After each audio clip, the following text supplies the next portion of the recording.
安 Sir 你好，你好。當初點解會揀教師呢一個職業呢？有啲乜嘢特別嘅契機或者故事呢？好啊，好，先多謝你俾機會我喺度同大家分享先嚇。我點解會做教書係嘛？咁其實咧講得遠少少就因為其實真係同童年有關嘅。其實我屋企咧係一個大家庭嘅，有10兄弟姊妹嘅。咁我排最細，咁我由細個嘅時候咧，其實咧真係疏於冇乜大人照顧。我係俾一個可以算係大我2年嘅阿哥陪住我大嘅。咁所以小學啦、中學其實都冇乜大人陪。咁所以後來我讀完大學嘅時候咧，其實老實講，我冇諗過做老師嘅。我第一個想做嘅職業係做社工嘅。咁不過好不幸咧，因為當時我唔係主修或者特別選修呢個社工系啦。咁所以當時我就係揾唔到社工嘅工作。咁後來心諗，我其實點解想做社工咧？就係想陪小朋友啊，陪青少年啊嘛。咁後來我諗，咦？咁我如果係做老師嘅話，特別我想即係青少年啲，咁我做中學老師咪得咯。咁因此咧，我就係轉咗個轉念，就去申請做中學老師啦。咁回顧翻咁多年嘅教學生涯啦，你認為呢一份工作最吸引你嘅地方係啲咩呢？最吸引我啊，即係教育啦，做一個老師咧，最吸引我正話一樣，可以陪伴咯，可以同啲青少年一樣咯，即係睇住佢成長啦。另外一方面，其實我都覺得幾好，就對自己咧保持年輕。我成日都覺得，由我讀書到我依家退休，我都係喺一個學校裏邊經歷成長。咁喺教學嘅過程中啦，有啲乜嘢係令到你印象好深刻嘅呢？其實教學真心話深刻嘅就唔多嚇。有嘅，不過我覺得咧特別喺醫中呢部分我講嗱，其實我喺醫中入嚟創校之前咧，我教咗幾年書嘅。咁我覺得對我嚟講最大嘅經歷咧係唔係喺常規課程嗰度？常規課程都有好多，但係我覺得唔喺常規課程比我嘅更加多。我喺之前嗰間學校教書教咗6年，咁當時我就心諗，我想學下新嘢，我真係想學下新嘢，想經歷新啲嘅即係啲體驗。咁我就揾學校，我就特登揾一間新學校，我想從新由頭學過去參與。咁跟住見到天水圍當時馬校長佢哋就開校，咁我就參加咗創校嘅其中19位老師，加埋校長19位嘅其中一位。咁我就真係諗住學嘢，但我冇諗過學嘢原來學得咁多新嘅嘢。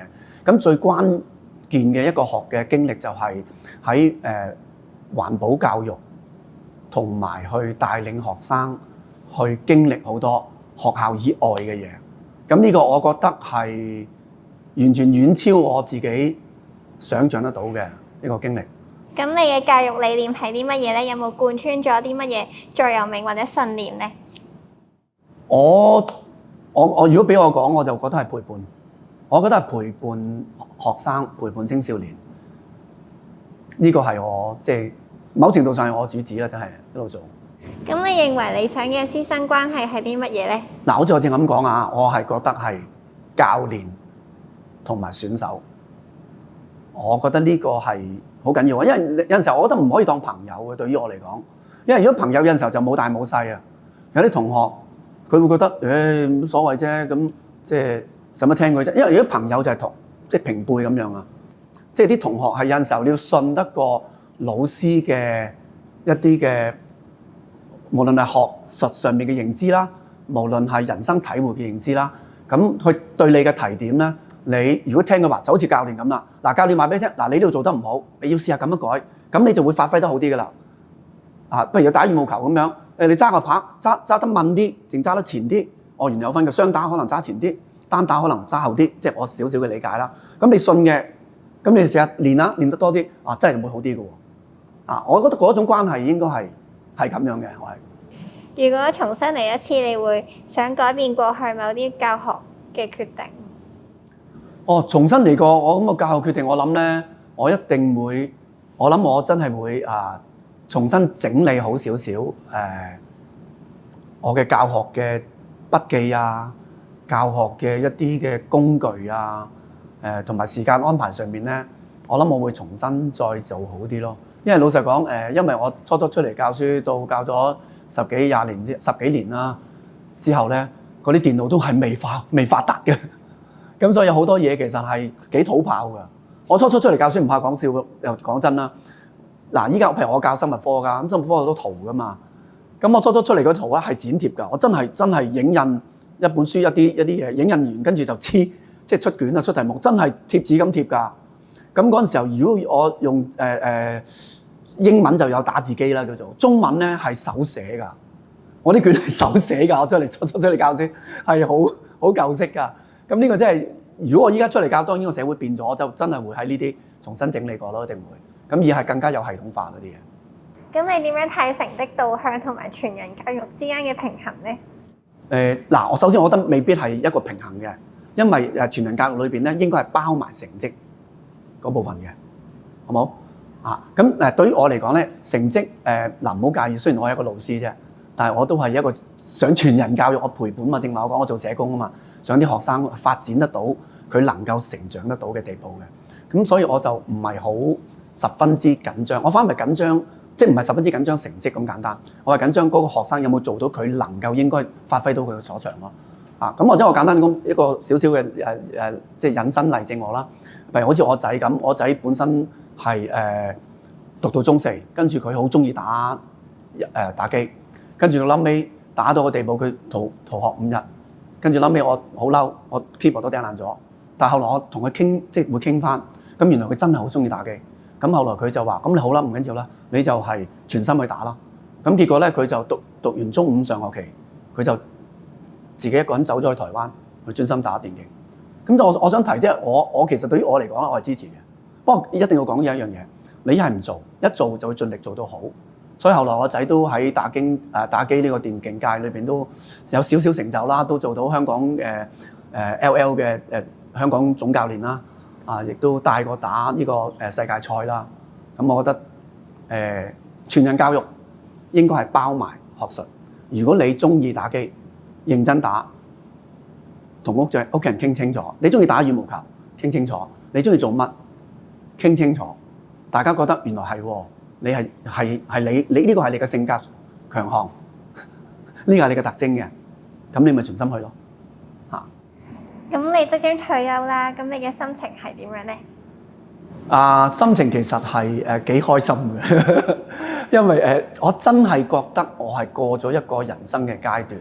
咁當然有曾幾何時都有少少迷茫，但我其實我諗好咗我未來嘅，其實有少少我分享下我話我嘅未來其實咧，我係會一個主要嘅字，我係會關心人嘅需要。咁關心人嘅需要咧，我係包括兩個方向。第一，我自己係一個基督徒啦，咁我自己希望可以喺教會啦，或者啲基督教嘅機構裏邊，我可以做一啲參與一啲嘅服務啦。受薪唔受薪都冇所謂嘅。咁呢個係關心人嘅靈魂嘅需要。第二方面咧，我係覺得真係睇到好多人咧冇好似我咁唔知你知唔知啊？